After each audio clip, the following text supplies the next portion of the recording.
Lokrajya news 24 नवा शोध नवी बातमी। दुचाकीवरील तिघांनी कारला धडक देऊन कार चालकाला शिवीगाळ करून कारच्या काचांची तोडफोड केली आहे। हा प्रकार गुरुवारी दिनांक 22 फेब्रुवारी रोजी सकाळी 11:30 वाजण्याच्या सुमारास हडपसर परिसरातील मगरपट्टा येथील ब्रिजकडे जाणाऱ्या रोडवर घडला आहे। या प्रकरणी हडपसर पोलिसांनी दुचाकीवरील तिघांवर गुन्हा दाखल केलाय।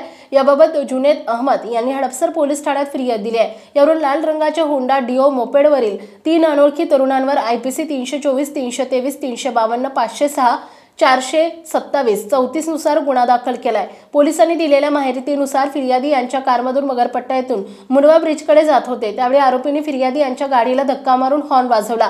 याबाबत फिर्यादी यांनी आरोपीकडे विचारणा केली। यावेळी आरोपी फिर्यादी यांच्या अंगावर धावून आले। त्यांनी शिवीगाळ करून धक्काबुक्की केली तसेच दगडाने फिर्यादी यांच्या गाडीची काच फोडून नुकसान केले। पुढील तपास पोलीस करीत आहेत।